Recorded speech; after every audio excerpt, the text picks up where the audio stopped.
Hello, welcome and welcome back. If you're new, thanks for joining us.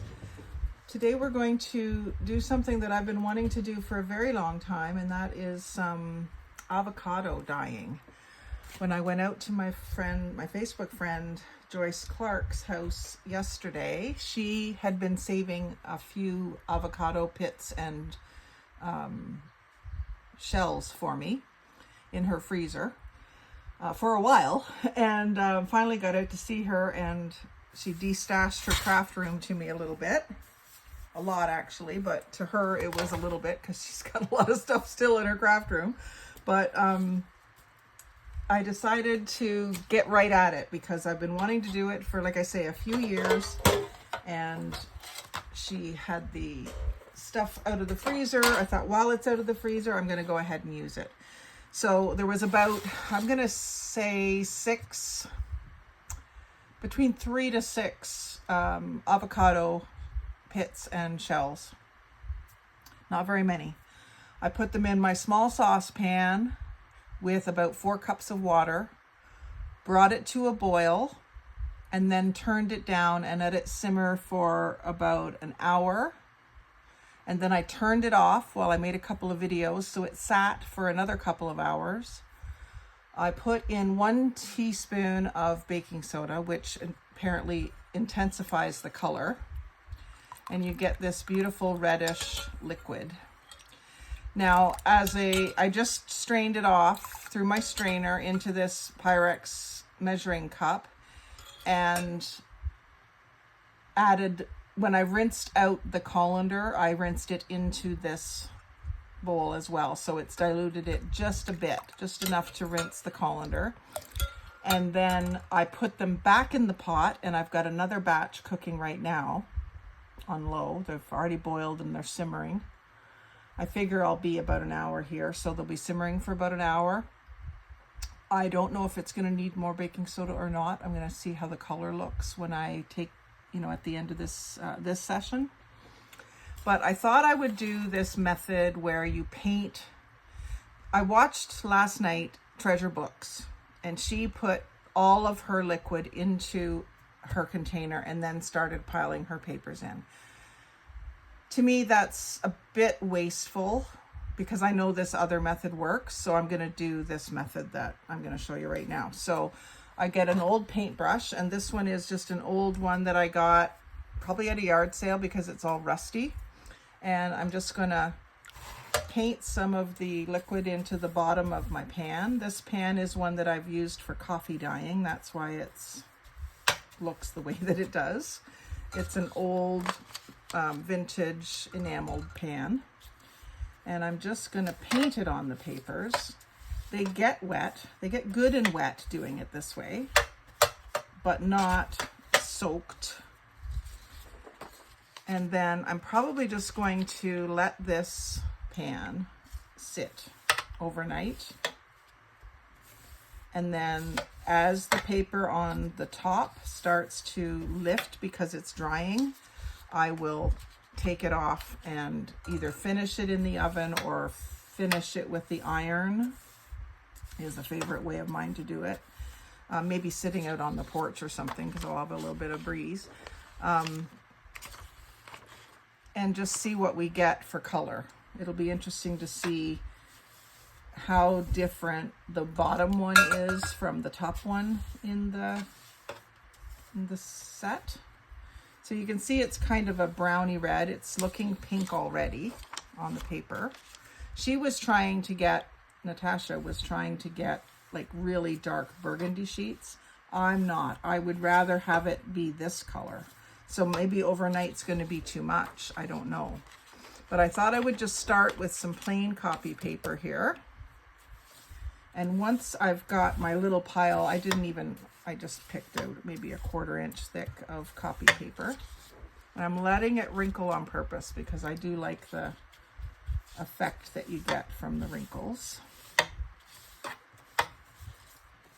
So I'm just brushing it on and then laying the dry sheet into that. It's going to absorb some on the back side, and then I put more on the front. And I can sop it up out of the ends here Don't have to worry about spilling this because there's not going to be a lot of excess fluid in it.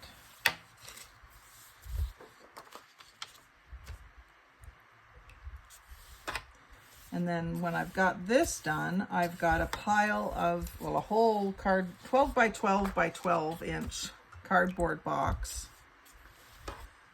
full of other kinds of paper to dye. So I've got some other tubs here that I can use if I have solution left. I think you just use less of the solution this way. And because I'm going to be air drying them, I may put some stencils in here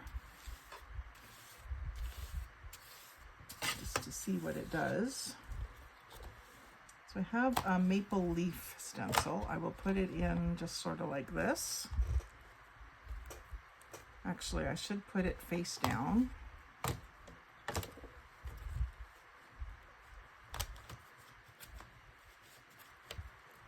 And then I'll add a little bit more of the solution on top of that.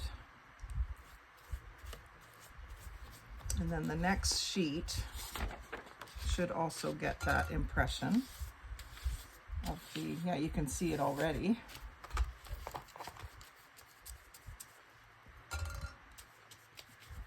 Make sure I give it lots of liquid to form its pattern.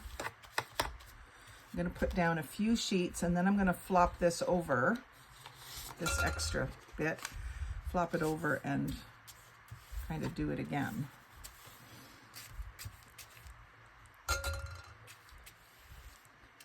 And then I'll tell you now that I'm probably not going to give you the results of this in this video. It'll be, I'll save this video back so that you don't have to wait too long between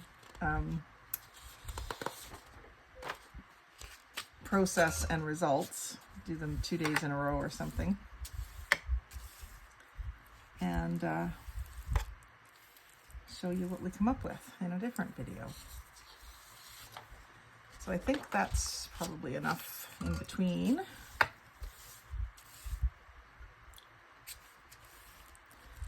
I'll flop this over and do some more.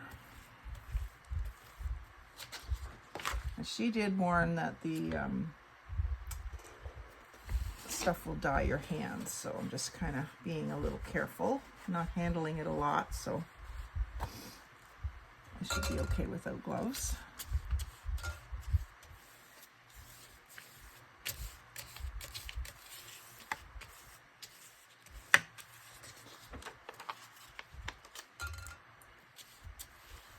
So it looked like I was going to get another good batch of color from boiling them again.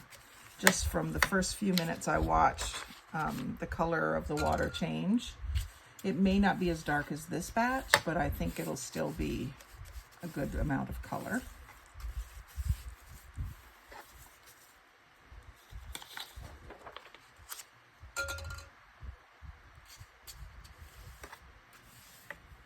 So I know this can be a little bit boring to watch. If I decide, I may cut some of this out.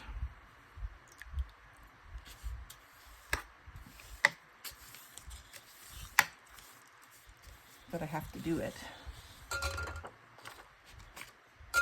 just don't have to make you watch it. The other thing I could do is speed it up.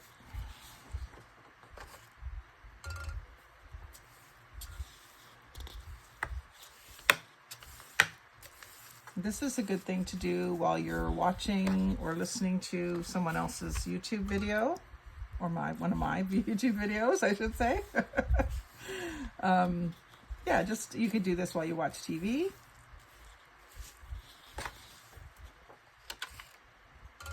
And then if you're going to use the air drying method, I have a fan going in the living room all the time right now, so I could just set it where the fan's going to be blowing across it and it'll dry even faster. In the winter time, I found that putting one of these pans on top of our wood stove worked very well, and then I'm not adding more heat to the room. My first few batches of coffee dyed paper, I did them in the oven, and what I would do there was I would do this and then put them on well, I could put this whole pan in the oven, and the top, I use the broiler, the top element mostly, and the top layer would start to lift because it was dry, and then I would check it every 2.5 to 3 minutes and pull the top pieces off, and then let the next piece dry and next piece dry, etc. And it was a full day's work. I did one coffee dyeing day where I worked from about 8:30 in the morning till about 4:30 in the afternoon, non-stop at it. Just stopped long enough to have a sandwich, and that was it. So it can be quite time consuming, and so as easy as it is, it's not difficult or complicated, but it's time consuming. So when you see those prices for these dyed papers on Etsy and so places like that, there is a reason that they charge what they charge. It is not expensive to make, but it is time consuming. I want to do some different types of paper. So I've got some graph. Let's do some graph paper.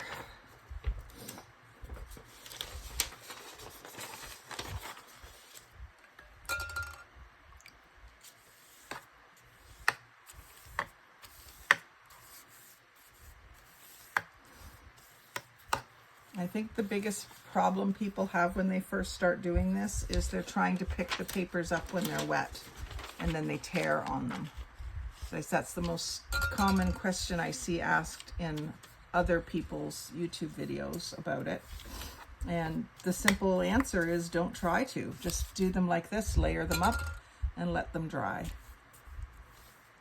If you have a way to heat them in the oven or with a fan, or maybe you have a fan that you can set over top of them. I've seen other people put them onto like a screen of some sort, maybe a drying rack, a cooling rack for baking, and set them over top of a box fan that's blowing right up through them. And that's a method that I thought would be worth trying.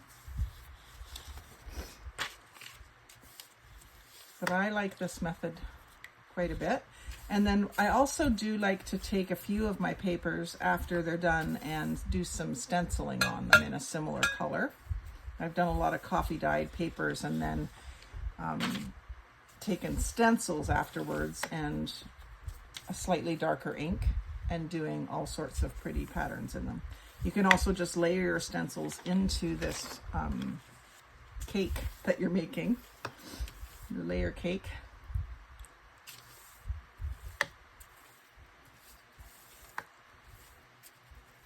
And they will make an imprint. I've got this little one. Put that in there. Again, add a little bit more.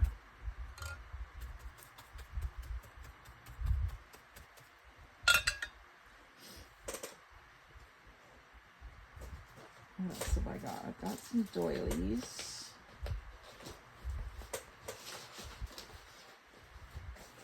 Oh, envelopes. And there was some sort of a trick for the envelopes so that they don't, well, this one is one that's not a good candidate.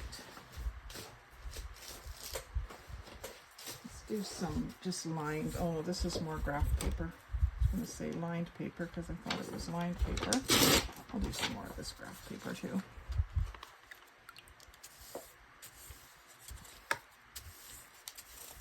See, now that's definitely going to give me an impression of that stencil.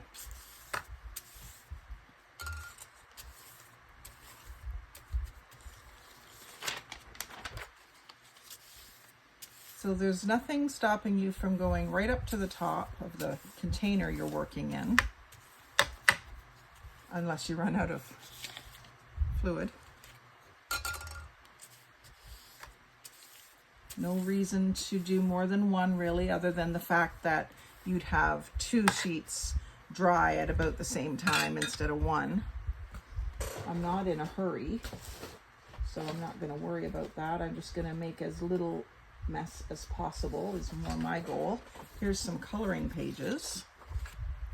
These are great to dye.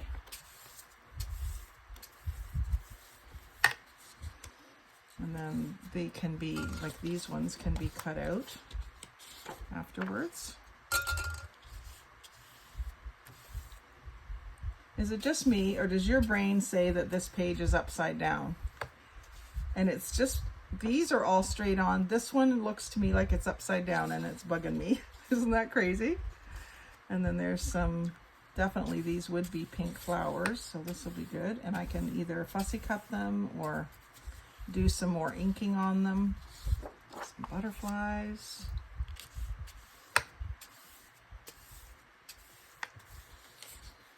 And different butterflies.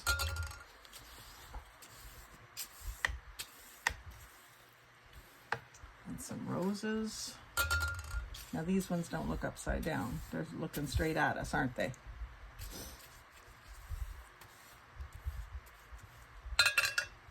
What have I got here?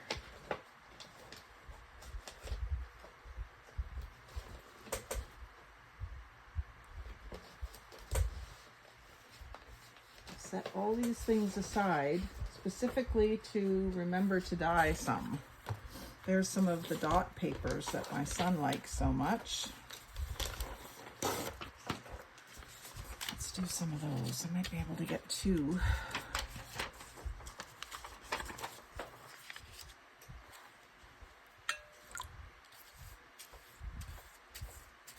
These will be good for collage as well as making small journals.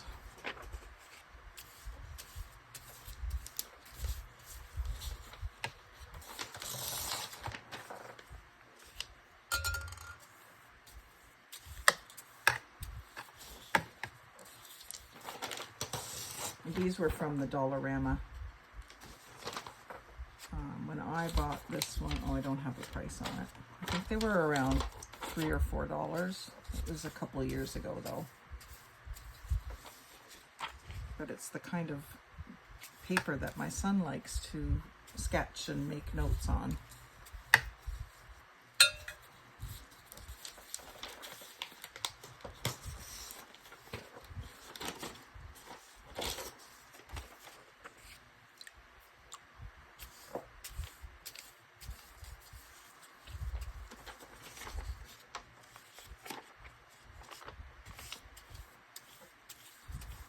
And you think that they're going to stick together, but once they dry, they don't.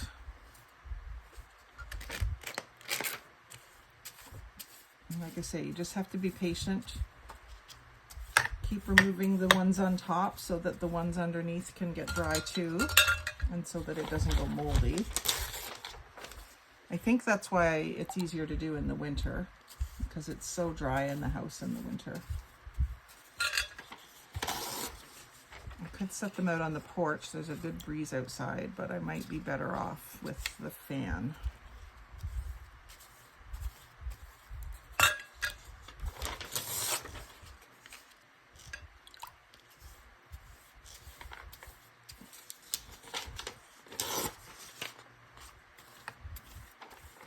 Let's do a different type of paper again.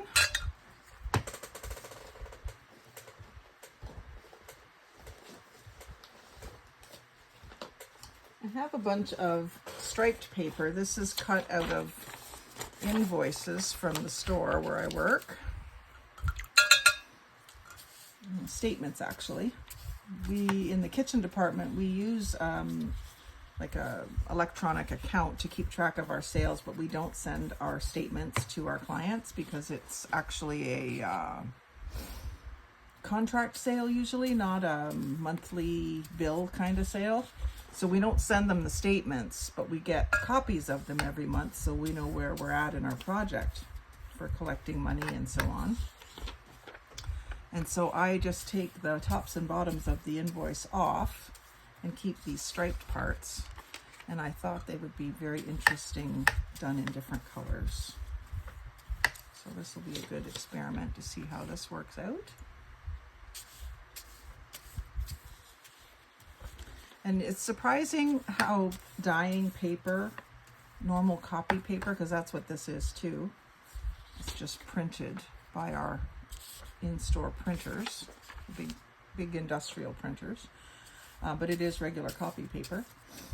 It'll be interesting to do things like make label. It's amazing. What I was starting to say, sorry, is the texture of the paper changes quite a bit once it's dyed. It's kind of more crinkly and a little bit thicker. I guess it puffs up the fibers maybe when it gets wet. It's interesting how it changes. I'll show you that when we do the reveal on these things too, how it changes the texture. So these pieces will be good for little mini notebooks and little mini notepads, which I love to make.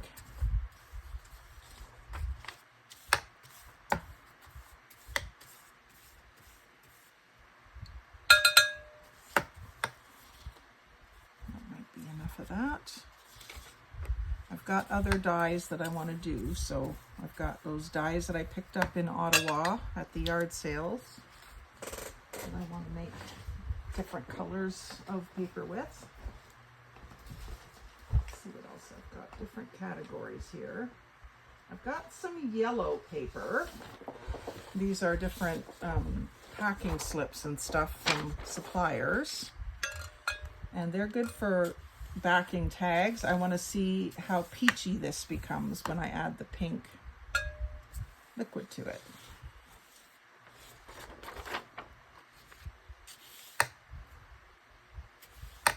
I assume it will go to a peachy color. Be interesting to see. And again, these wrinkles now are forming places where the dye can pool, which makes it interesting as well. I'm going to do quite a few pieces. I've got some just plain yellow.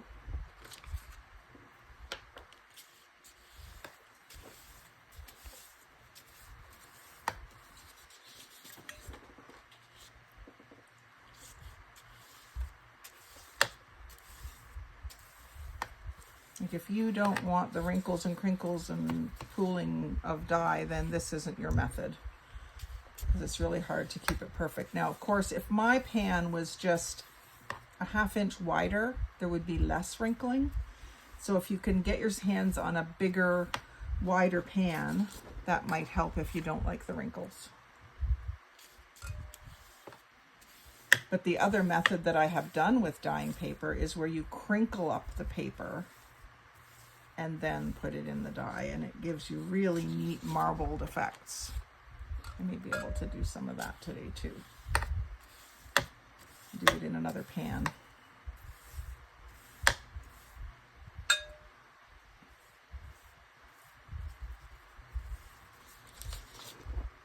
That's enough yellow.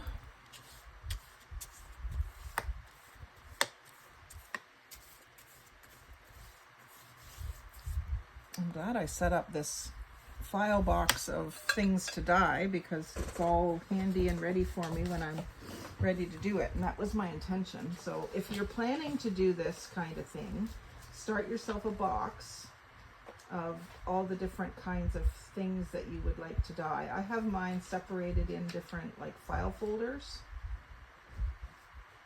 I want to do some of this. This is an interesting graph paper that one cabinet company that I work with. It's for drawing 3D cabinets. So you're drawing on an angle instead of straight ahead. That's why it has the little triangles instead of squares.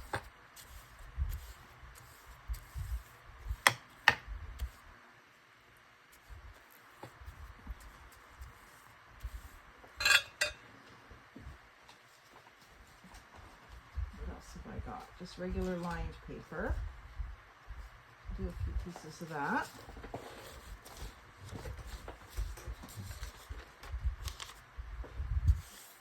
Sometimes people have said that the lines disappear when they do this. I guess it depends on what kind of ink was used to print those lines.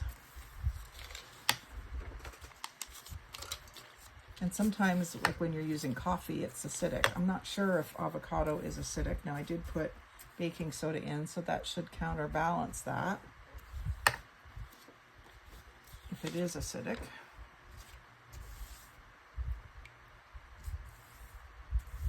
It's quite brown, a brownish pink, which I don't mind. It's not like a baby pink. Pastel pink. I always have called pastel colors baby colors for some reason. I guess because you usually see pastels being used for newborn babies. They're just soft and calming. Whereas brighter colors are more energizing.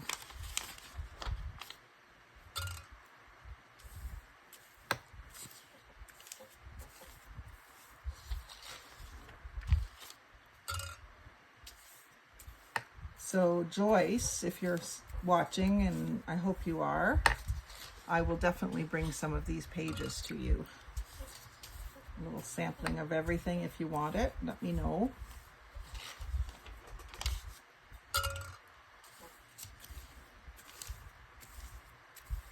You may not need very many, but you can have as many as you would like.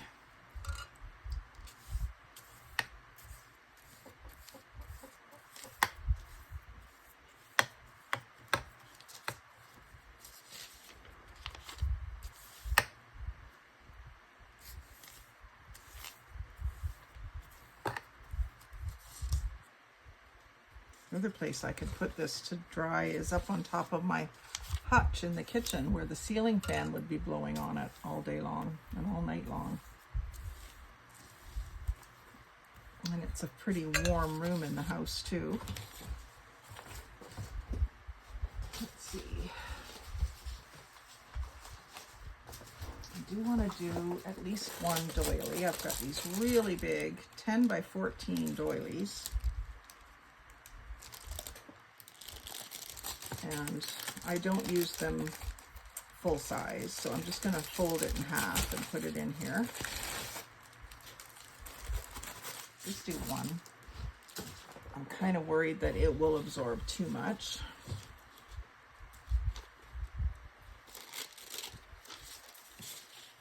So I'll do kind of like half. Just sort of press it in. Some dye, and then I'm going to fold it over. Actually, I'm going to put some paper in between it because I have a chance of getting that imprint on the paper. If there's even a small chance, I want to try it. I'm going to do some plain paper in between.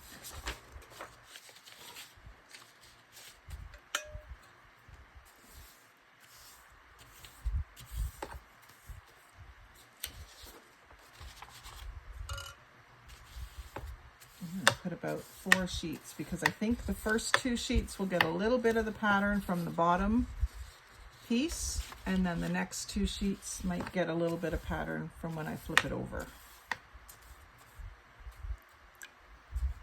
I'm just about out of liquid, getting close.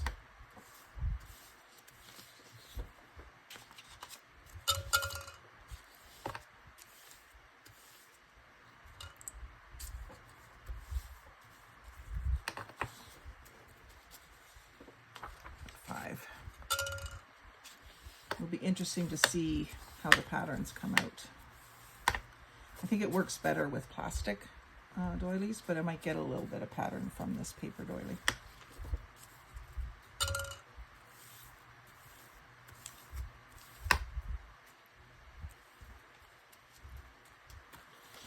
And then I'll do a few more plain sheets. These ones are cut. Again, when I'm at work and I have a piece of paper that's going to be going into the garbage, I will often cut off the little bit of writing that's on it. Sometimes, you know, when you print something off the internet and you didn't notice that it was going to be 6 pages and the last page is like 1 word. So I take those and I salvage them for this, instead of just throwing them in the garbage, because for some reason where I work they don't recycle. It would be going in the actual garbage, so don't feel bad about taking it. It's not like I'm profiting from it, just having fun.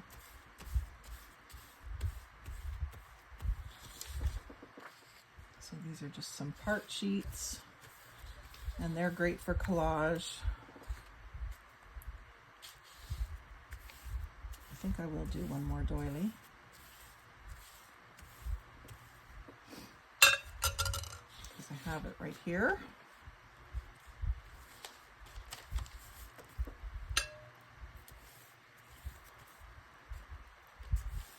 And I know it'll look pretty in pink.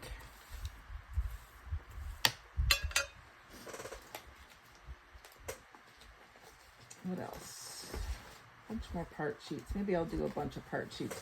I found that when I do the part sheets in the coffee dyed, I do use it up because I can use it to back a tag or, you know, to create a mini booklet. I've done all sorts of those kinds of things with it and used it up. Even some of the ones that have some writing on one side with the coffee dyeing especially, once it's dyed and dried, you don't see the writing through the paper. Like I said, it seems to kind of thicken the paper.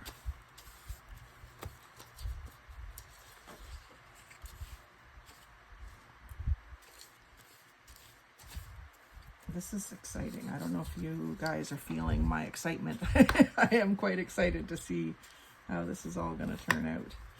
So I'm going to leave it at least 24 hours. Then I might do some ironing. Probably not going to turn the oven on because it's July and it's hot. But you know what? If it's a really hot day, I might, just because, like, what's the harm? It's already hot.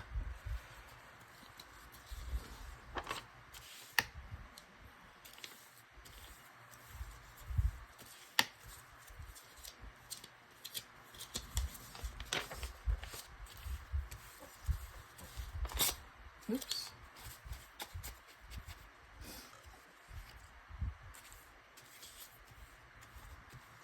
My little wrinkles are getting bigger and bigger.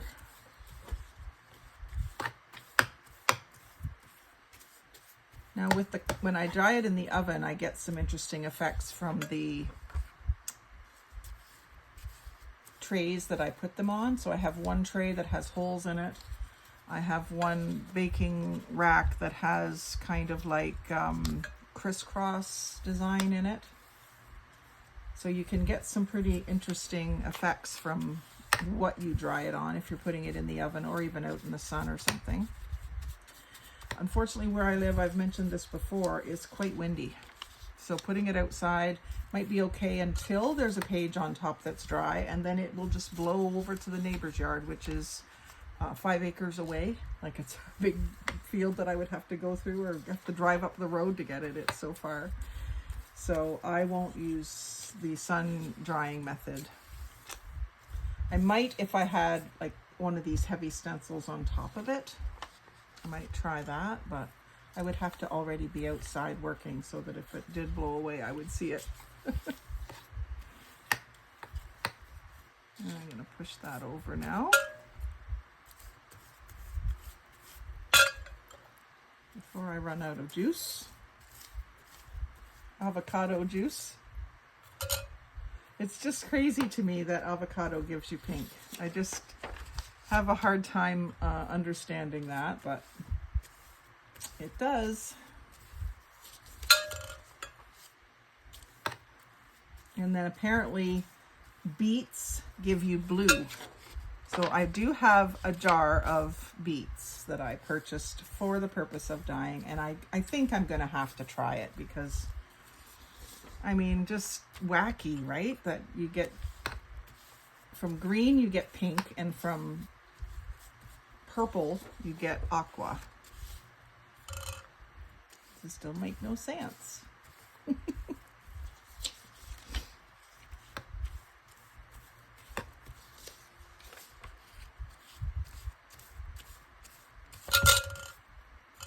I'm getting right down to the nitty gritty here. I'll do as much as I can. I should do a couple of envelopes or maybe some index cards. I always forget about index cards. I do have another batch brewing, so we'll see what else we can dig out before we start the next batch. The other thing I would like to do is some of my little cotton doilies, these ones. They soak it in right away. Let's do a couple.